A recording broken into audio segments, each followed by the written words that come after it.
Is there a way to build wealth where your assets pay for themselves? Let's dig in. Welcome back to the channel. Today we're going to do a deep dive into the margin arbitrage strategy.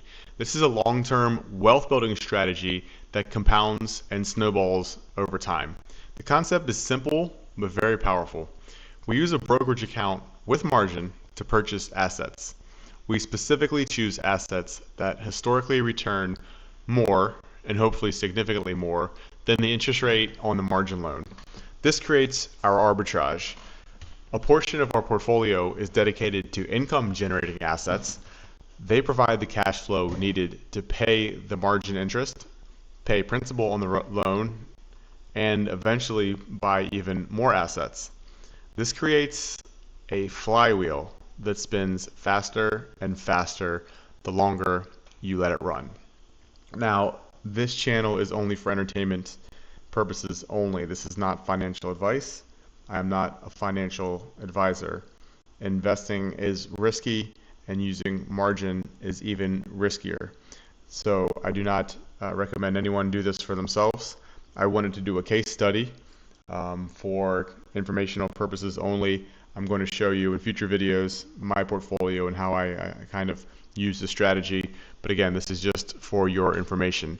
But if an investor wanted to get started, typically you're going to have to find a broker that allows margin trading. Most brokers require $2,000 as a minimum to enable margin investing. I think an investor would be prudent to have a buffer above that $2,000 so they don't get margin called on the first day and blow your account. So let's say the investor starts with $2,500. It would also be important to shop around and look at other brokerages and see what the competitive interest rates are for your margin rates. In the portfolio that I will be showing in future videos, I'm using Robinhood. Currently, Robinhood has a 5.25% margin interest rate, which is one of the lowest that I found. And to have a successful arbitrage, you can only be successful if you have a difference, your spread, between the margin interest rate and the return on your investment. So the lower the interest rate, the bigger the spread, and the quicker and the more wealth that we are able to generate. So once we have our brokerage account set up, we are going to put that money to work in the form of investing in ETFs. Now, I like ETFs because they are going to be less volatile than single stocks. There's a ton, and in future videos, I will be doing deep dives into different ETFs that I am interested in myself, that I may have in my portfolio. You can purchase funds that track the greater markets, say the S&P 500 or NASDAQ. You can acquire ETFs that are focused on a particular sector. Let's say you're very bullish on technology, or you're very bullish on energy, or you're very bullish on semiconductor chips. You can create the portfolio based on your thesis and your outlook. These funds, some of them are designed for higher growth over time. Some of them are designed for income, but I like to I like to create a well-diversified portfolio of ETFs that are going to have acceptable risks of volatility, and they are going to grow the value of the portfolio over time and take advantage of the margin arbitrage that we have created. So now that we know that we are going to be investing into ETFs, we are going to break down our portfolio into buckets. And the largest bucket in my portfolio and the portfolio of an investor who is looking for long-term, who wants to hold this portfolio for 20, 30, 40 years, is going to be the growth bucket. Now, historically, growth funds have outperformed income funds, and if your goal is to have long-term capital appreciation in your portfolio, the majority of your portfolio should be in growth funds. On the next slide, we'll get into investors that might want more income and those different situations. But the biggest portion in my portfolio is that growth bucket. And those are going to be funds that they pay maybe no dividend at all or a low dividend, but they are going to track. They're going to hold multiple companies or assets that are going to provide sustainable long-term growth. The next largest bucket is going to be our income bucket. And honestly, for the margin arbitrage strategy, you only need 2 buckets. I'll get into the other 2 later, but the only 2 necessary buckets are your growth and your income buckets. Now, your income bucket, the minimum amount of size has to be enough to pay the interest on the margin loan. You do not want to come out of pocket to pay for the interest on the loan. You don't want that to erode your principal. You want your income bucket to provide cash flow to pay the interest. Now, the greater the cash flow, the more options you have. You could use the cash flow to pay down principal on the loan. You could use the cash flow to buy more assets. And of course, that's going to help spin up our flywheel. And we're going to get into that and talk about that a little bit later. But your income funds are going to pay you a dividend quarterly, monthly, or weekly. And that yield that is generated is going to pay for the loan. That essentially the free money essentially that you are borrowing from the brokerage to invest in these funds. Now, the other 2 buckets again are optional, especially if you have a smaller account or you're just getting started. The hedge bucket is for risk mitigation, and I want you to think of your hedge bucket as insurance. This portion is not going to grow your account. This is actually going to cost you money, but it's going to protect you against catastrophic events, market downturns, volatility. Hedges can be in the forms of put options that you purchase. It could be precious metals such as gold or silver. There are different strategies to hedge. We will talk about those in future videos, but just think of your hedge as your insurance. Again, if you've got a small account, probably not worth investing a lot into your hedge portion of your portfolio, if at all. If you've got 50, 100, 200, a couple million, yes, and then you're a sophisticated investor, you've been doing this for a long time, you're definitely going to want to be hedged. The 4th bucket, again, is optional. That's going to be our cash bucket. This is going to be cash that you can put in to T-bills or a fund like Escov. This is going to be cash on the sidelines waiting for opportunities. So let's say you are a crypto or a Bitcoin investor and you want to, there's been, let's say, a 50% pullback on the IBIT fund, and you wait for 50% pullbacks in your favorite assets, and then you invest that cash from your dip bucket. So this is for cash on the sidelines for a rainy day or for significant market pullbacks where you're going to deploy capital and take advantage of those cheaper asset prices. The research that I've read and my kind of strategy, I think dollar cost averaging is a more reliable way than trying to time the market. But if you are someone that wants to capitalize on the pullbacks that inevitably occur, you can keep cash on the sideline. It could also be cash on the sideline that if you're researching new funds and you're not sure yet, you've got an extra $5,000 and you don't have nowhere to deploy it, we'll say, or you think everything is kind of overvalued, you just want it to sit in your cash bucket, put it in Escov, you can earn 4% or so, and it's not going to help your spread unless it's beating your margin interest rate, which it probably isn't going to, right? But it's a lump sum of cash that you can deploy in the future when opportunity strikes.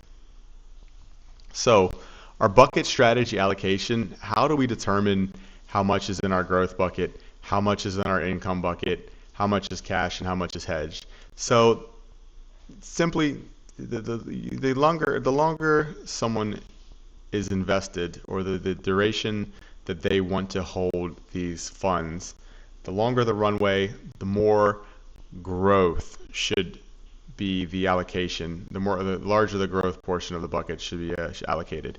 The closer you are to retirement, or if you would like to live out of your portfolio, you're going to need more income, so your income bucket should be higher. But again, historically, growth funds have outperformed income funds, so we are looking at a total portfolio, or the total returns from the portfolio. If we want to have larger returns, we want to have more in the growth buckets.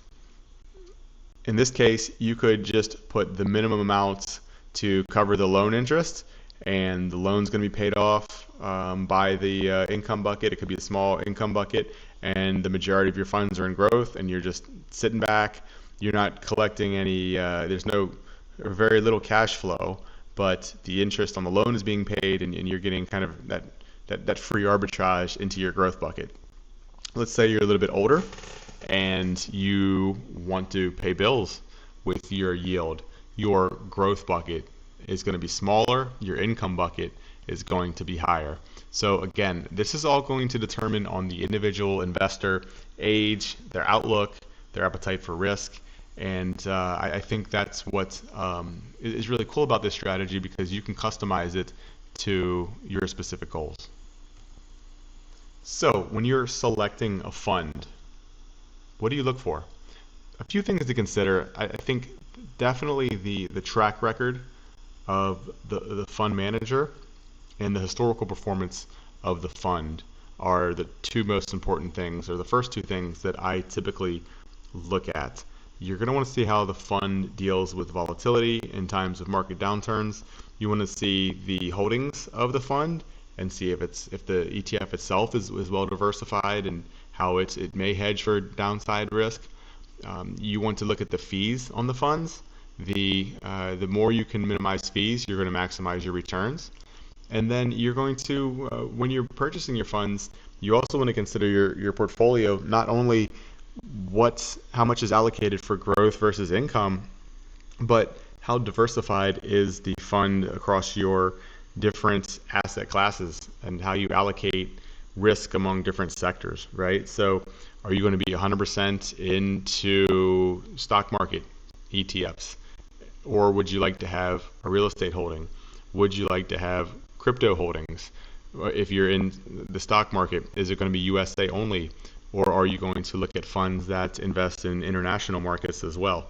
So again, I think one of the great things about building your own portfolio is you can take your outlook when selecting the funds, and not only, you start at the growth versus the income kind of ideas. Then you look at, okay, what sectors am I going to invest in? And then from there, you choose the funds. And you should have an ideal percentage allocations on what, every dollar should have a purpose that's going to maximize returns in your portfolio, create the margin arbitrage spread, and protect your downside as well. So just a very simple illustrative mix here. A growth bucket could be 90%. The fund could be VOO, which is an S&P 500 fund, and your income bucket could be QQQI, which is a NASDAQ income fund with a higher yield. That's a simple, low-cost strategy.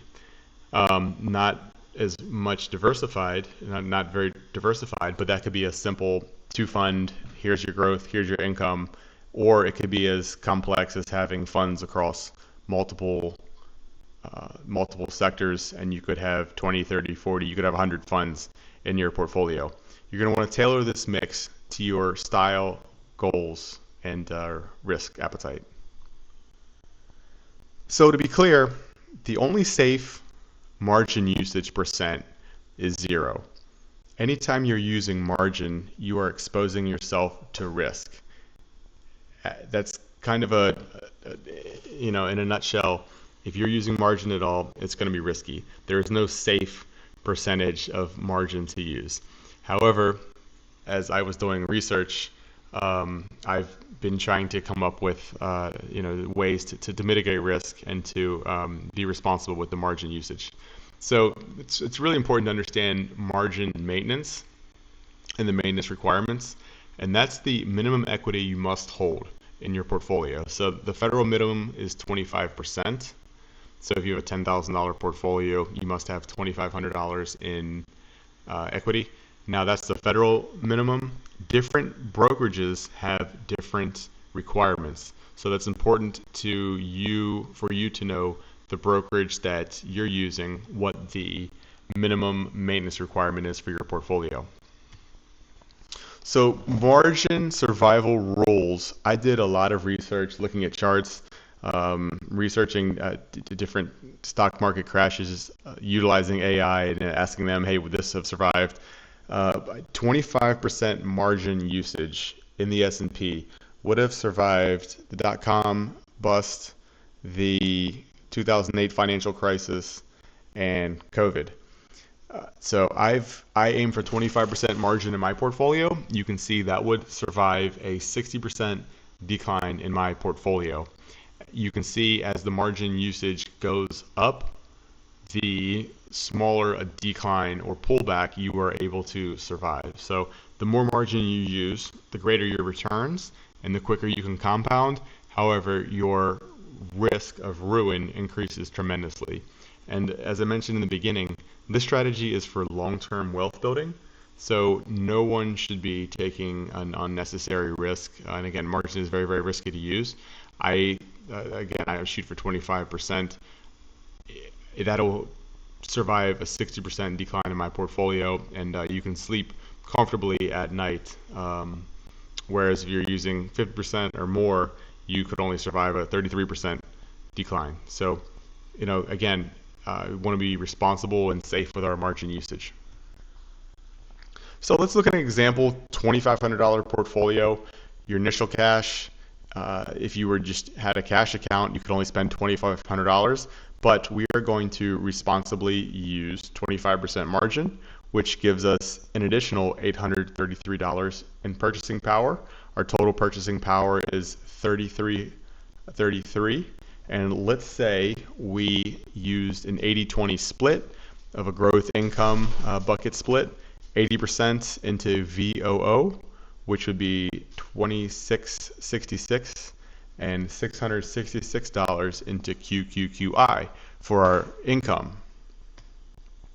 So here is the arbitrage effect. The margin cost on our loan at 5.25% is going to cost us about $44 a year. However, QQQI has a yield of 13.5%, and that is going to return about $90 per year in dividends. You can see we over double the loan interest with the QQQI yield.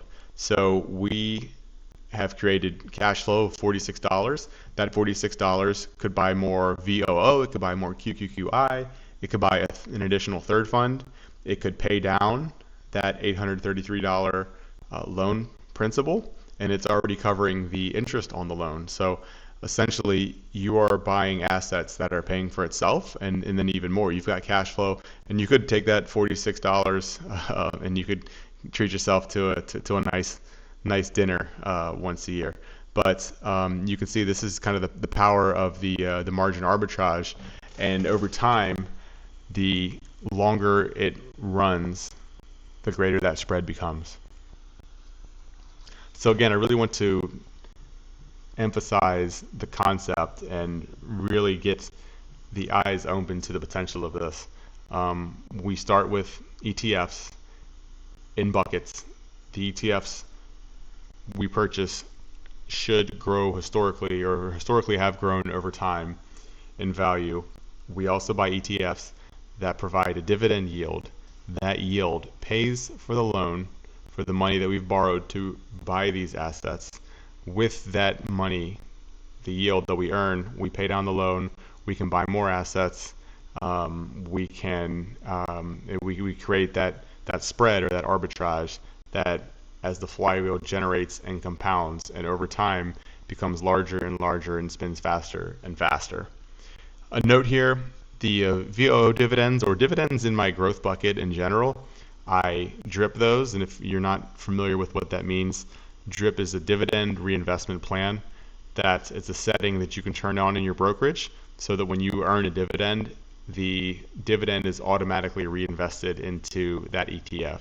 So the funds in my growth bucket are funds that I don't want to buy and sell. I want to buy and hold them. I don't want to day trade or swing trade those. Those are going to be lifetime assets, so I want to get as much as possible. So whenever they pay out a dividend, I want to reinvest that. And typically, the growth funds don't pay substantial dividends, so those dividends are not going to be the ones that we are using to create the cash flow or to pay the interest loan. Those are the dividends we want to reinvest and grow that growth bucket and keep that growth engine running. So thanks for watching. Love any feedback on this. Do you think the strategy is going to be successful? Is this something that you would implement in your personal portfolio? Please like and subscribe. Stay tuned for a portfolio reveal. I'll show you guys the funds that I have and how this portfolio is doing, and a hack on how you can earn $1,000 in free margin. Thanks. Be safe.